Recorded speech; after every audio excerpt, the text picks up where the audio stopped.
ৰাজনীতিটোৱে সেইটো ৰাজনীতিটো মানে আগৰ ফালে এনেকা আপুনি বেলেগ দেখা পাইছে লেফ্ট ঘূৰিলে বেলেগ দেখিব ৰাইট ঘূৰিলে বেলেগ দেখিব সেইটোৱে ৰাজনীতি আৰু সেইটো আজিৰ সময়ত নহয়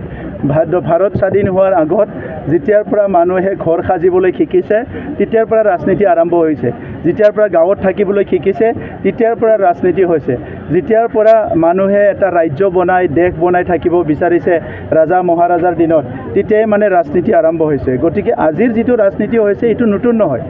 ৰাজনীতিত বন্ধুও হয় শত্ৰু হয় কোনদিনা বন্ধু হয় কোনদিনা শত্ৰু হয় এইটো মানে ক'ব নোৱাৰে গতিকে সেইটো লৈ পেলাই ইমান মই ভাবোঁ মূৰ ঘুমাব লগা নাই কথাটো হৈছে বড়োলেণ্ডৰ শান্তি কেনেকৈ প্ৰতিষ্ঠা হ'ল সেইটো আপোনালোকেও ভালকৈ জানে কাৰণ কোকৰাঝাৰত আগৰ চৰকাৰৰ সময়ত সাংবাদিককো হত্যা কৰা হৈছিলে আপোনালোকেও মুক্তভাৱে প্ৰশ্ন কৰিব পৰা নাছিলে গতিকে আজি পৰিৱেশ চেঞ্জ হৈছে এটা গণতান্ত্ৰিক বাতাবৰণ সৃষ্টি হৈছে আমাৰ সকলো বাক স্বাধীনতা পাইছে আজি মানুহে মুক্তভাৱে বিচৰণ কৰিবলৈ পাৰিছে কথা কৰিবলৈ পাৰিছে চিন্তা ভাৱনা কৰিবলৈ পাৰিছে কাম কৰিবলৈ পাৰিছে এই কথাটোহে সবচে প্ৰয়োজন বড়োলেণ্ডৰ ৩৫ লাখ জনসাধাৰণ শান্তি সম্প্ৰীতি নিৰাপত্তাৰ মাজেৰে থাকিব পাৰিব লাগে এইটো UPPLৰ উদ্দেশ্য বড়োলেণ্ডৰ ২৬টা জনগোষ্ঠী নিজৰ ভাষা সংস্কৃতি পৰিচয় অস্তিত্ব লৈ জীয়াই থাকিব পাৰিব লাগে সেইটোৱে UPPLৰ আশা আৰু আকাংক্ষা গতিকে এইখিনি লৈ আমি কাম কৰি আছো বড়োলেণ্ডৰ ৩৫ লাখ জনসাধাৰণ সেৱা কৰাটোৱে UPPLৰ লক্ষ্য আৰু ইয়াত কোনো জাতি ভেদাভেদ ধৰ্ম ভেদাভেদ নহয় সকলোকে লৈ পেলাই আমি আগবাঢ়ি যাম ৰাজনীতিটোৱে সেইটো ৰাজনীতিটো মানে আগৰ ফালে এনেকা আপুনি বেলেগ দেখা পাইছে লেফ্ট ঘূৰিলে বেলেগ দেখিব ৰাইট ঘূৰিলে বেলেগ দেখিব সেইটোৱে ৰাজনীতি আৰু সেইটো আজিৰ সময়ত নহয়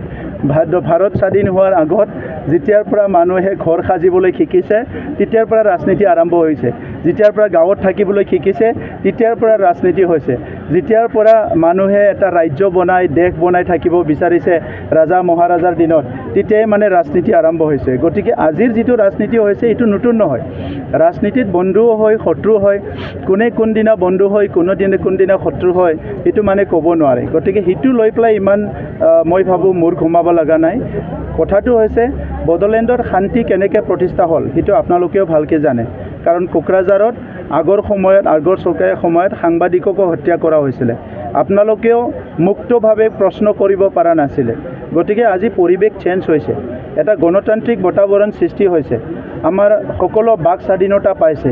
আজি মানুহে মুক্তভাৱে বিচৰণ কৰিবলৈ পাৰিছে কথা কৰিবলৈ পাৰিছে চিন্তা ভাৱনা কৰিবলৈ পাৰিছে কাম কৰিবলৈ পাৰিছে এই কথাটোহে সবচে প্ৰয়োজন বড়োলেণ্ডৰ ৩৫ লাখ জনসাধাৰণ শান্তি সম্প্ৰীতি নিৰাপত্তাৰ মাজেৰে থাকিব পাৰিব লাগে এইটো UPPLৰ উদ্দেশ্য বড়োলেণ্ডৰ ২৬টা জনগোষ্ঠী নিজৰ ভাষা সংস্কৃতি পৰিচয় অস্তিত্ব লৈ জীয়াই থাকিব পাৰিব লাগে সেইটোৱে UPPLৰ আশা আৰু আকাংক্ষা গতিকে এইখিনি লৈ আমি কাম কৰি আছো বড়োলেণ্ডৰ ৩৫ লাখ জনসাধাৰণ সেৱা কৰাটোৱে UPPLৰ লক্ষ্য আৰু ইয়াত কোনো জাতি ভেদাভেদ ধৰ্ম ভেদাভেদ নহয় সকলোকে লৈ পেলাই আমি আগবাঢ়ি যাম